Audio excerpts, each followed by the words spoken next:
আসসালামু আলাইকুম, সবাইকে স্বাগত জানাচ্ছি আমার দেশের আজকের লিড নিউজের দ্বিতীয় পর্বে। সঙ্গে আছি আমি আরমান মুজাহিদ। দ্বিতীয় ভাগের শিরোনাম, জামায়াত শিবির নিধনে সর্বশক্তি প্রয়োগ করে হাসিনার সরকার। নিউজটি লিখেছেন রকিবুল হক। চলুন দর্শক, বিস্তারিত জেনে নেওয়া যাক। পতিত আওয়ামী সরকারের সবচেয়ে বেশি রোষানলের শিকার হয় বাংলাদেশ জামায়াত ইসলামী ও ইসলামী ছাত্র শিবির। একটানা 15.5 বছরের দুঃশাসনে জামায়াত শিবির নিধনে সর্বশক্তি প্রয়োগ করে শেখ হাসিনা সরকার।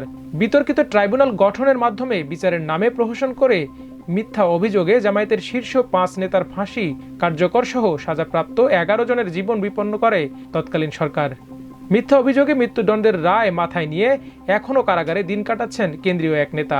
এছাড়া কেন্দ্র থেকে তৃণমূল পর্যায়ে নেতাকর্মীদের বিরুদ্ধে বিনা অপরাধে মামলা, গ্রেপ্তার, রিমান্ড, ক্রসফায়ারে হত্যা, গুম, অপহরণ, হামলা, গুলিসহ নানাভাবে অবর্ণনীয় জুলুম নির্যাতন চালায় ফ্যাসিবাদী সরকার। দলীয় কার্যক্রমে অঘোষিত নিষেধাজ্ঞার পাশাপাশি বন্ধ করে দেওয়া হয় কেন্দ্রীয় ও অন্যান্য সব কার্যালয়, বাতিল করা হয় দলের নিবন্ধন, ক্ষতিগ্রস্ত হয় ব্যবসা বাণিজ্যিক প্রতিষ্ঠান, বিপন্ন হয় অনেকের ছাত্র জীবন। জামায়াত শিবিরের বিরুদ্ধে দমন, নিপীড়ন ও অপপ্রচারে র্যাব, পুলিশ সহ রাষ্ট্রীয় শক্তি, মিডিয়া এবং আওয়ামী নেতাকর্মীদের ব্যবহার করা হয়। আওয়ামী নির্যাতন থেকে রেহাই পাননি মহিলা জামাত, ইসলামী ছাত্রী সংস্থার নেতাকর্মী ও পরিবারের সদস্যরাও। 5 আগস্ট ছাত্র জনতার গণ অভ্যুত্থানের 4 দিন আগে জামায়াত শিবির নিষিদ্ধের মধ্য দিয়ে রাজনৈতিক প্রতিহিংসার সবশেষ বহিঃপ্রকাশ ঘটায় আওয়ামী সরকার। অবশ্য হাসিনা সরকারের পতনের পর রাজনৈতিক অঙ্গনে নতুন করে প্রাণ ফিরে পায় জামায়াত শিবির। মাত্র 26 দিনের মাথায় নিষিদ্ধের আদেশটিও বাতিল করে অন্তর্বর্তী সরকার। জামায়াত সূত্র জানায় 2009 থেকে 24 সাল পর্যন্ত আওয়ামী শাসনামলে দলটির 358 জন শহীদ হয়েছেন। ক্রসফায়ারে নিহত হয়েছেন 86 জন। মহিলা জামাতের 6 জন ও ছাত্রী সংস্থার 1 জন বিভিন্ন সময়ে শহীদ হন। 14,826টি মামলায় গ্রেপ্তার হন 1,10,901 জন নেতাকর্মী। এর মধ্যে জামায়াতের পুরুষ 91,675 জন, নারী 1,087 জন, ছাত্র 17,463 জন এবং 676 জন ছাত্রী গ্রেপ্তার হন। বিভিন্নভাবে আহত হন 75,585 নেতাকর্মী। পঙ্গু হয়েছেন 5,204 জন। পুলিশের রিমান্ডে নির্যাতন হন 96,093 জন। আর গুম ও অপহরণের শিকার হন 25 জন, যাদের মধ্যে এখনও অন্তত 7 জন নিখোঁজ।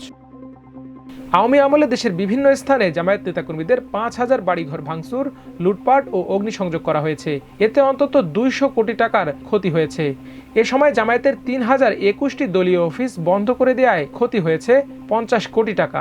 এছাড়া জামায়াত নেতাকর্মী সংশ্লিষ্ট 220টি ব্যবসা বাণিজ্যিক প্রতিষ্ঠানে হামলা ও লুটপাটে 150 কোটি টাকার ক্ষতি হয়েছে। এদিকে জুলাই আগস্টের আন্দোলনে জামায়াত শিবিরের সমর্থিত প্রায় 900 নেতাকর্মী শহীদ হয়েছেন বলে সংশ্লিষ্ট একটি সূত্রে জানা গেছে। তবে এসব শহীদের আলাদা দলীয় পরিচয় দিতে চাইছে না জামাত। এছাড়া গত 15.5 বছরে জামায়াতের নানা কর্মসূচিতে অংশ নিয়ে যেসব সমর্থক নিহত হয়েছেন তাদের পরিসংখ্যান পাওয়া যায়নি। সূত্রমতে স্বাধীনতা পরবর্তী 2008 সালে নির্বাচন পর্যন্ত জাতীয় সংসদে প্রতিনিধিত্ব ছিল জামায়াতের। অনেকটাই স্বাভাবিকভাবেই চলত দলীয় কার্যক্রম। তবে 2009 সালে আওয়ামী লীগের নেতৃত্বে মহাজোট সরকার গঠনের পর থেকেই চরম জুলুম, নির্যাতন ও দমনের মুখে পড়ে জামায়াত ইসলামী। একইভাবে নির্যাতনের শিকার হয় সহযোগী সংগঠন ছাত্র শিবির। অবশ্য ক্ষমতায় আসার আগেই 2006 সালের 28 অক্টোবর লগি বৈঠার তাণ্ডবের মাধ্যমে জামায়াত বিরোধী অবস্থান জানান দেয় আওয়ামী লীগ। আওয়ামী লীগের জুলুম নির্যাতন প্রসঙ্গে জামায়াতের আমির ডাক্তার শফিকুর রহমান বলেন, পতিত আওয়ামী সরকারের 15.5 বছরে কঠিন আঘাত করা হয়েছে জামায়াতের ওপর। দেশপ্রেমিক সেনাবাহিনীর ওপর পিলখানায় আঘাত দেওয়ার পর জামায়াতকে বেছে নিয়েছিল তাদের আঘাতের লক্ষ্যবস্তু হিসেবে। সেই আঘাত দিয়ে তারা মনে করেছিল জামায়াত এদেশের মাটি থেকে মিশে যাবে, দেশের মানুষের সঙ্গে আর থাকতেই দেবে না, কাজ করতেও দেবে না। সেই পথেই তারা এগিয়েছিল। জামায়াত আমির আরও বলেন, তারা প্রথম আঘাত হিসেবে জামায়াত নেতাদের নামে মিথ্যা মামলা দিয়ে অত্যন্ত বিতর্কিত ও অগ্রহণযোগ্য ট্রায়ালের মাধ্যমে ট্রাইব্যুনালে তাদের সাজা দিয়েছে। কাউকে ফাঁসি দিয়েছে, কাউকে মৃত্যুদণ্ডের দিকে ঠেলে দিয়েছে। ব্রিটেনের একজন বিচারক বলেছেন, এটা ছিল জেনোসাইড অব জাস্টিস বা বিচারিক গণহত্যা। এরপর তারা অন্যায় জুলুমের প্রতিবাদ করা জামায়াত নেতাকর্মীদের ওপর ঝাঁপিয়ে পড়েছে। এককভাবে তখন লক্ষ্যবস্তু ছিল জামায়াত। তবে কঠিন সময়ে জামায়াত তার কার্যক্রম একদিনের জন্য বন্ধ করেনি। শেষ আঘাত হিসেবে আওয়ামী সরকার জামায়াতকে অন্যায়ভাবে নিষিদ্ধ করে। জামায়াতের ওপর আওয়ামী দমন নীতি প্রসঙ্গে বিশিষ্ট রাজনীতি বিশ্লেষক অধ্যাপক দিলারা চৌধুরী বলেন, এটা হাসিনার একটা কৌশল ছিল। পশ্চিমা দেশগুলোর মন রক্ষায় মৌলবাদী ধ্বংস করার কাজে সম্পৃক্ততা ছিল হাসিনা সরকারের। অবশ্য জামায়াতের সঙ্গে তারা রাজনীতিও করেছে। তাদের রাজনীতিটা ছিল ঘোলাটে, পরিষ্কার কোনো অবস্থান তাদের দেখা যায় না। বাংলাদেশের রাজনৈতিক দলগুলো ক্ষমতায় যাওয়ার জন্যই তাদের স্ট্যান্ডগুলো নেয়। জনগণের আকাঙ্ক্ষার ভিত্তিতে তারা খুব কম কৌশল নেয়। এতে তারা দলগতভাবে ক্ষতিগ্রস্ত হয় এবং দেশের গণতান্ত্রিক প্রতিষ্ঠানও ক্ষতিগ্রস্ত হয়। আন্তর্জাতিক অপরাধ ট্রাইব্যুনাল গঠন করা হয় 2010 সালে। এর মধ্য দিয়ে জামায়াতের মুক্তিযুদ্ধকালীন মানবতাবিরোধী অপরাধের বিচারের নামে দলটিকে দমনের সর্বোচ্চ তৎপরতা শুরু করে আওয়ামী লীগ। সম্পূর্ণ মিথ্যা অভিযোগে সাজানো মামলায় বিচারের নামে প্রহসন করে একে একে দলটির সাবেক আমির ও সাবেক মন্ত্রী মাওলানা মতিউর রহমান নিজামী, সেক্রেটারি জেনারেল ও সাবেক মন্ত্রী আলী আহসান মোহাম্মদ মুজাহিদ, সহকারী সেক্রেটারি জেনারেল মোহাম্মদ কামারুজ্জামান ও আব্দুল কাদের মোল্লা এবং নির্বাহী পরিষদ সদস্য মীর কাশেম আলীর ফাঁসি কার্যকর করা হয়। যাবজ্জীবন দণ্ড মাথায় নিয়ে কারাগারে বিনা চিকিৎসা সহ নানা নির্যাতনে মৃত্যুবরণ করেন সাবেক আমির অধ্যাপক গোলাম আজম। যাবজ্জীবন দণ্ডপ্রাপ্ত আরেক নেতা, বিশ্ববরেণ্য ইসলামী চিন্তাবিদ ও সাবেক এমপি আল্লামা দেলাওয়ার হোসেন সাঈদীকে কারা হেফাজতে চিকিৎসার নামে পরিকল্পিতভাবে হত্যার অভিযোগ করে জামাত। এছাড়া ফাঁসির দণ্ড নিয়ে কারারুদ্ধ অবস্থায় মৃত্যু হয় দলের নায়েবে আমির ও সাবেক এমপি মাওলানা আব্দুস সোবহান, নায়েবে আমির মাওলানা আবুল কালাম মোহাম্মদ ইউসুফ এবং সাতক্ষীরা জেলা আমির ও সাবেক এমপি মাওলানা আব্দুল খালেক মণ্ডলের। আর মৃত্যুদণ্ডের রায় নিয়ে এখনও কারাগারে আছেন দলটির সাবেক সহকারী secretary general ATM Azharul Islam. ট্রাইব্যুনালে জামায়াত নেতাদের এই বিচার প্রক্রিয়া নিয়ে দেশ বিদেশে ব্যাপক বিতর্ক ছড়িয়ে পড়ে। সরকারের নির্দেশে সাজানো মামলা, সাক্ষী আর আওয়ামী আস্থাভাজন বিচারকদের মাধ্যমে এই বিচার কার্যক্রম চালানো হয়। মূলত আন্তর্জাতিক অপরাধ ট্রাইব্যুনালের নামে বিচারিক হত্যা বাস্তবায়ন প্রক্রিয়া চালাচ্ছিল আওয়ামী সরকার। ট্রাইব্যুনালের বিচারপতি নিজামুল হক নাসিম ও প্রবাসী মোহাম্মদ জিয়াউদ্দিনের স্কাইপি কথোপকথন ফাঁসের মধ্য দিয়ে তার প্রমাণ প্রকাশ পায়। এছাড়া জোর করে সাক্ষ্য দেওয়ারও অভিযোগ করেন অনেক সাক্ষী। আওয়ামী ফ্যাসিবাদের আমলে জামায়াত শিবির নেতাকর্মীদের বিনা অপরাধে গ্রেপ্তার আর বানোয়াট মামলা দিয়ে কারারুদ্ধ করার বিষয়টি ছিল খুবই স্বাভাবিক বিষয়। মিছিল মিটিং করলেই ধাওয়া বা ঘেরাও করে যেমন গ্রেপ্তার করা হতো, তেমনি দিনরাত বাসাবাড়ি, অফিস, ব্যবসা প্রতিষ্ঠানে অভিযান চালিয়ে কাউকে পাওয়া গেলেই ধরে নিয়ে যেত পুলিশ। গ্রেপ্তার আতঙ্কে পরিচিত নেতাকর্মীদের কেউ প্রকাশ্যে চলাফেরা করতে পারতেন না। গ্রেপ্তার এড়াতে আত্মগোপনে বা নিরাপদ স্থানে থাকতেন সবাই। এতে অনেকেই চরম হয়রানির পাশাপাশি স্বাভাবিক জীবনযাত্রা এবং কাজকর্ম থেকে বঞ্চিত হন। পরিবারের সদস্যরাও নানাভাবে হয়রানির শিকার হন। দলীয় সূত্র মতে বিগত আওয়ামী আমলে 14,826টি মামলায় গ্রেপ্তার হয়েছেন 1,10,901 জন নেতাকর্মী। 5 আগস্ট পরবর্তী পরিস্থিতিতে এটিএম আজহারুল ইসলাম ছাড়া তেমন কোনো নেতাকর্মী জেলে না থাকলেও অধিকাংশ মামলা এখনো চলছে। এ বিষয়ে জামায়াতের সহকারী secretary general advocate Moazzem Hossain Helal বলেন, জামায়াত নেতাকর্মীদের মামলা এখনো চলমান। তবে সরকার রাজনৈতিক মামলা প্রত্যাহারের যে সিদ্ধান্ত নিয়েছে তাতে জামায়াতের মামলাগুলোও প্রত্যাহার হবে বলে আশা করছি। ঢাকা মহানগর দক্ষিণ জামায়াতের নায়েবে আমির অ্যাডভোকেট ডক্টর হেলাল উদ্দিন বলেন, বিচারিক প্রক্রিয়ায় মাত্র 1000 খানেক মামলা শেষ হয়েছে। আর সরকার যে মামলা প্রত্যাহারের প্রক্রিয়া করছে তাতে প্রাথমিকভাবে জামায়াতের 600 মামলা আছে। এছাড়া মহানগর দক্ষিণের 1705টি এবং উত্তরের 1500 মামলার তালিকা জমা দেওয়া হয়েছে। এসব মামলা এখনও চলমান। এর মধ্যে আমিরে জামাত থেকে শুরু করে কেন্দ্রীয়, মহানগর সহ জামায়াতের শীর্ষ নেতাকর্মীরাও রয়েছেন। তবে 5 আগস্ট পরবর্তী মামলাগুলোতে হাজিরার ক্ষেত্রে শিথিলতা রয়েছে, আইনজীবীরাই হাজিরা দিচ্ছেন। আওয়ামী আমলে গ্রেপ্তার নেতাকর্মীদের মামলা চালাতে কোটি কোটি টাকা খরচ হয়েছে জামায়াত ও শিবিরের। দলীয়ভাবে কিছু খরচ জোগানোর পাশাপাশি পরিবার থেকেও লাখ লাখ টাকা ব্যয় করতে হয়েছে। মামলা পরিচালনায় আইনজীবীদের পেছনেই নয়, থানা, পুলিশ ও জেলখানায় নির্যাতন থেকে রেহাই পেতেও অনেককে বাড়তি টাকা দিতে হয়েছে বলে জানা গেছে। জামায়াত নেতাকর্মীদের নির্যাতনের অন্যতম একটি প্রক্রিয়া ছিল দফায় দফায় গ্রেপ্তার এবং রিমান্ড নিয়ে মিথ্যা স্বীকারোক্তি আদায়ের নামে নির্যাতন। এক্ষেত্রে আইন কানুনের কোনো তোয়াক্কা করা হতো না। অনেক প্রক্রিয়া করে আদালত একবার জামিনে মুক্তির আদেশ দিলেও জেল গেট থেকে ফের আটক করে নতুন বা পুরনো মামলায় জড়িয়ে কারাগারে পাঠানো হতো। এভাবে অসংখ্য নেতাকর্মীকে বছরের পর বছর জেলে কাটাতে হয়েছে।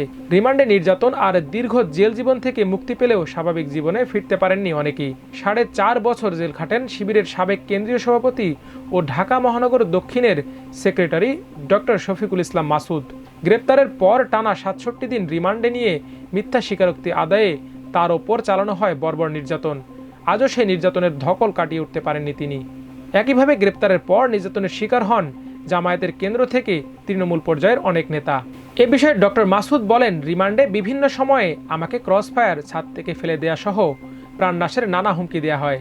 শারীরিকভাবে ব্যাপক নির্যাতনের এক পর্যায়ে অবস্থা খারাপ হলে গোপনে নেওয়া হয় পুলিশ হাসপাতালে। সেখানেও জানাজানির আশঙ্কায় পরে ডিবিতে নিয়ে নামমাত্র চিকিৎসা দেওয়া হয়। ব্রেনে ও পায়ের নিচে আঘাতের কারণে এখনও বেশিক্ষণ দাঁড়িয়ে থাকতে পারি না। আমি সুস্থ অবস্থায় গ্রেপ্তার হলেও আদালতে নেওয়া হতো হুইল চেয়ারে।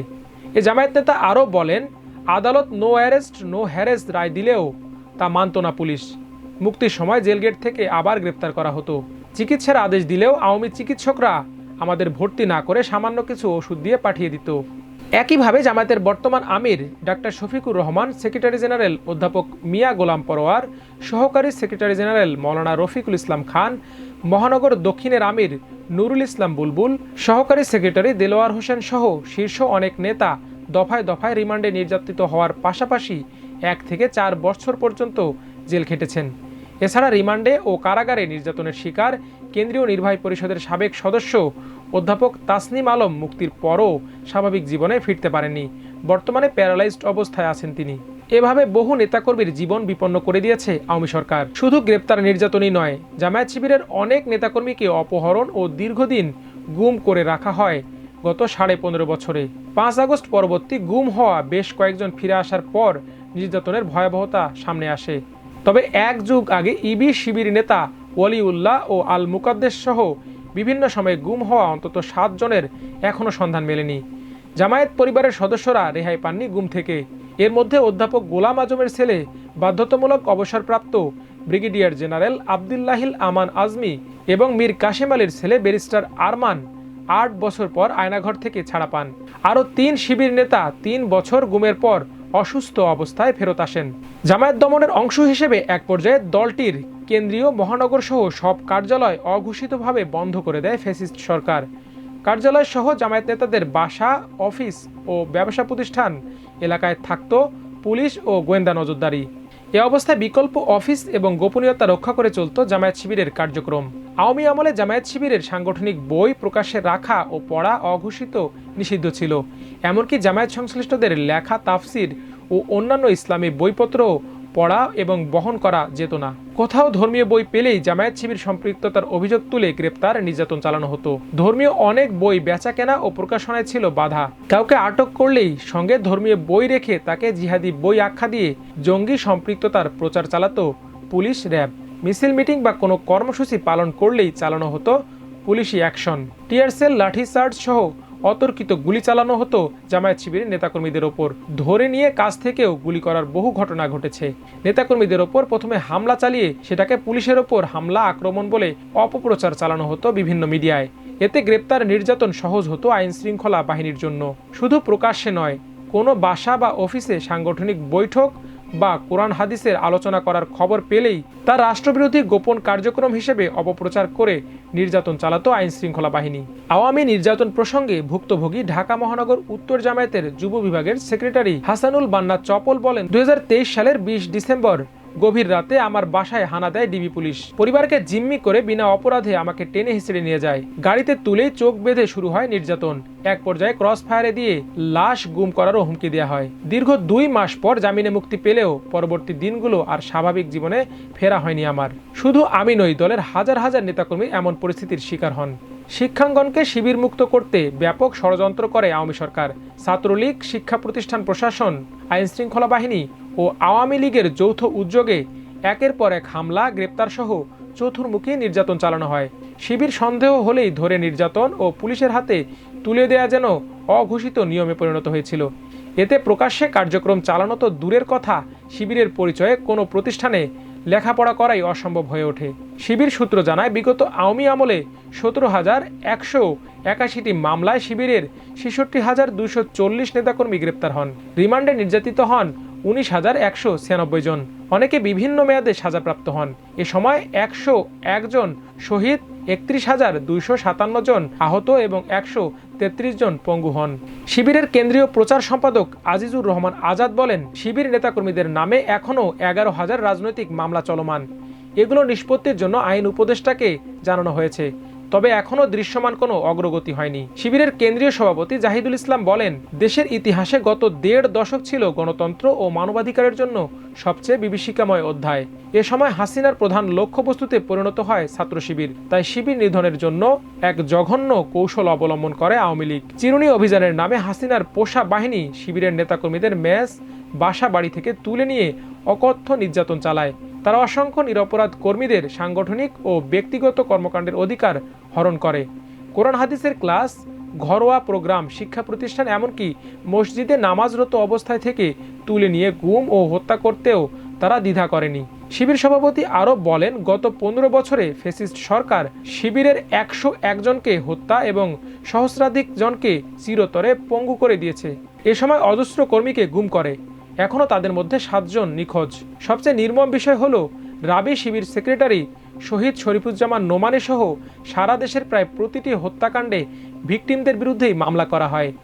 শিবির সম্পৃক্ততার কারণে হাজারো বৈধ শিক্ষার্থীকে বিশ্ববিদ্যালয়ের হলে অবস্থান করতে দেয়নি। অনেকে ক্লাস পরীক্ষাতেও অংশ নিতে দেয়া হয়নি। অসংখ্য শিবির কর্মী তাদের ছাত্রজীবন সময় মতো শেষ করতে পারেননি। কারো কারো গোটা ক্যারিয়ারই ধ্বংস হয়ে গেছে। শুধু শারীরিক নির্যাতনই নয়, শিবিরের সঙ্গে সম্পৃক্ততার অভিযোগে শত শত যোগ্য মেধাবীকে বিসিএস সহ বিভিন্ন চাকরিতে নিয়োগ বা পেশাগত জীবন থেকে বঞ্চিত করা হয়েছে। জুলাইয়ের রক্তক্ষয়ী অভ্যুত্থানের মধ্য দিয়ে আমরা এই ভয়াল ফেসিবাদের কবর রচনা করেছি। ২০১৬ সালের ১ জুলাই ঝিনাইদহের নিজ বাসা থেকে আটক করা হয় শিবির নেতা সাইফুল ইসলাম মামুনকে, কিন্তু তাকে আটকের কথা অস্বীকার করে পুলিশ। এক পর্যায়ে পরিকল্পিতভাবে মামুনকে বন্দুকযুদ্ধের নাটক সাজিয়ে ১৯ জুলাই রাতের আধারে হত্যা করে পুলিশ। এভাবে ঝিনাইদহ এলাকাতেই একের পর এক জামায়াত শিবিরের অন্তত ১৭ জনকে ক্রস ফায়ারে হত্যা করা হয়। জামায়াত শিবির দমনে সম্ভাবনাময় ও সক্রিয় নেতাকর্মীদের অন্যায়ভাবে ধরে নিয়ে নির্যাতনের পাশাপাশি ক্রসফায়ারের নাটকের মধ্য দিয়ে নৃশংসভাবে হত্যাকাণ্ড চালায় ফ্যাসিবাদী সরকারের পুলিশ ও র্যাব। দলীয় সূত্র মতে পতিত আওয়ামী আমলে জামায়াত শিবিরের ৮৬ নেতাকর্মীকে ক্রসফায়ারে হত্যা করা হয়েছে। এর মধ্যে সবচেয়ে বেশি ক্রসফায়ার দেয়া হয় ঝিনাইদহে। একইভাবে ক্রসফায়ার আর হত্যা নির্যাতনের জন্য আতঙ্কিত জনপদ ছিল সাতক্ষীরা। এছাড়া রাজধানী ঢাকা সহ সারা দেশের বিভিন্ন স্থানে এভাবে হত্যাকাণ্ড চালায় রাষ্ট্রীয় বাহিনী। ঝিনাইদহে হত্যা নির্যাতনের বিভীষিকাময় সেই চিত্র তুলে ধরে সদর উপজেলা আমির ও উপজেলা পরিষদের সাবেক ভাইস চেয়ারম্যান মাওলানা ডক্টর হাবিবুর রহমান বলেন, সে সময় খুবই ভয়ঙ্কর অবস্থা গেছে। পুলিশ ধরলেই বেঁচে ফেরা অনিশ্চিত হয়ে পড়ত। প্রথমে গুম করত পুলিশ, পরে টিভিতে ক্রসফায়ারের কথা জেনে পরিবার গিয়ে লাশ শনাক্ত করত। নির্বাচিত উপজেলা ভাইস চেয়ারম্যান হওয়া সত্ত্বেও ২০১৭ সালের ১৭ আগস্ট উপজেলা পরিষদ থেকে ডিসি ইউএনওর উপস্থিতিতে গ্রেপ্তার হন ডক্টর হাবিবুর রহমান। তিনি বলেন, সে সময় জামায়াত শিবিরের কোনো নেতাকর্মী শহরে ঢুকতে বা কোথাও বসে কথা বলতে পারতেন না। প্রকাশ্যে কোনো বৈঠকও করা যেত না। খবর পেলেই পুলিশ হানা দিত। ডিএসবির মুরাদ নামে এক পুলিশ, বর্তমানে অবসরপ্রাপ্ত, ধরিয়ে দেওয়ার কাজ করত। কামরুল নামের সাবেক এক শিবির কর্মী এখনও গুম আছেন বলে তিনি জানান। ক্রসফায়ারের পাশাপাশি জামায়াত শিবির দমনে ভয়াবহ তৎপরতা চালানো হয় সাতক্ষীরায়। মৌলানা সাইদির রায়কে ঘিরে আন্দোলনের সময় ওই এলাকায় গুলি করে অসংখ্য নেতাকর্মীকে হত্যা করে পুলিশ। অনেককে হত্যা করে লাশ পানিতে ফেলে দেওয়ার ঘটনাও ঘটে। এ প্রসঙ্গে সাতক্ষীরা জামায়াত কর্মী আবদুল্লাহ রুম্মান বলেন, আওয়ামী আমলে সাতক্ষীরা ছিল একটা আতঙ্কের জনপদ। এখানে জামায়াত নেতাদের বাড়ি বুলডোজার দিয়ে ভেঙে দেওয়ার ঘটনা ঘটেছে। নেতাকর্মীদের ধরে পায়ে গুলি, মিছিল, মিটিং বা বাড়ি থেকে অন্যায়ভাবে ধরে নিয়ে হামলার ঘটনা ছিল স্বাভাবিক। বিগত ১৫ বছর এই এলাকায় জামায়াত নেতাকর্মীরা কেউ নিজের বাড়িতে ঠিক মতো থাকতে পারতেন না। কারো জানাজায় গেলেও ধরে নিয়ে যেত পুলিশ। ২০০৯ সালে পিরোজপুরে ইসলামী ছাত্রী সংস্থার ৪ নেত্রীকে বোরখা পরা অবস্থায় ইসলামী বই পুস্তক সহ আটক করে জঙ্গি বলে অপপ্রচার চালিয়ে আওয়ামী সরকার তার ইসলাম নির্মূল কর্মসূচি বাস্তবায়ন শুরু করে। এরপর বিগত ১৬ বছর দেশের সর্বত্র ইসলাম পালন করাকে এক ভয়াবহ দেশবিরোধী অপরাধ হিসেবে প্রতিষ্ঠিত করার অপচেষ্টা চালিয়েছে পতিত সরকার। ঢাকা বিশ্ববিদ্যালয় সহ দেশের সর্বোচ্চ বিদ্যাপীঠগুলোতে বোরখা, হিজাব, নিকাব পরা, নামাজ আদায় করা, ইসলামী বই পড়া ও সংগ্রহে রাখার কারণে জঙ্গি বলে নারী শিক্ষার্থীদের গ্রেপ্তার করা হয়েছে। এছাড়াও রমজান মাসে ইসলামী আলোচনা, কোরআন তালিম, তারাবির নামাজ, দলীয় সাধারণ প্রোগ্রামগুলোতে সরকারের আজ্ঞাবহ পুলিশ ও অন্যান্য আইনশৃঙ্খলা রক্ষাকারী বাহিনী সশস্ত্রভাবে হানা দিয়ে শত শত নারীকে গ্রেপ্তার করেছে। বোরকা পরতে না দিয়ে বেপর্দা অবস্থায় জেল থেকে কোর্টে হাজিরা দিতে আনা হয়েছে অনেককে। একটি সংখ্যাগরিষ্ঠ মুসলিম দেশে নারীদের শারীরিক ও মানসিকভাবে নির্যাতনের শিকার হতে হয়েছে কেবল ইসলাম পালনের কারণে। বিগত সময়ে জামায়াতে ইসলামের মহিলা বিভাগ ও ইসলামী ছাত্রী সংস্থার 1878 নেতাকর্মীকে গ্রেপ্তার করে কারাভোগ করিয়েছে আওয়ামী সরকার। আর ছাত্রী সংস্থার 1 কর্মী ও জামায়াতে ইসলামের 6 নারী শহীদ হয়েছেন। এছাড়া 2016 সালে সরকার শিক্ষা প্রতিষ্ঠানগুলোতে ছাত্রী সংস্থার কার্যক্রম নিষিদ্ধ ঘোষণা করে। আওয়ামী নির্যাতন প্রসঙ্গে ঢাকা মহানগর উত্তর জামায়াতের প্রচার সম্পাদক আতাউর রহমান সরকার বলেন, আওয়ামী আমলে আমাদের সব অধিকার কেড়ে নেওয়া হয়। বাসা বাড়ি অফিস আদালত কোথাও নেতাকর্মীরা গত 15.5 বছর স্বাভাবিকভাবে কোনো কাজ করতে পারেননি। হাজার হাজার নেতাকর্মী বেকার হয়ে পড়েন। এখনও প্রায় 5,000-এরও বেশি নেতাকর্মী পঙ্গু অবস্থায় আছেন। এসব জুলুম নির্যাতনের প্রত্যেকটার সুষ্ঠু তদন্ত ও জড়িতদের বিচারের আওতায় আনা আমাদের সবার দাবি। দর্শক, আজ এ পর্যন্তই। সবাই ভালো থাকুন, সুস্থ থাকুন, আমার দেশের সঙ্গে থাকুন। আল্লাহ হাফেজ।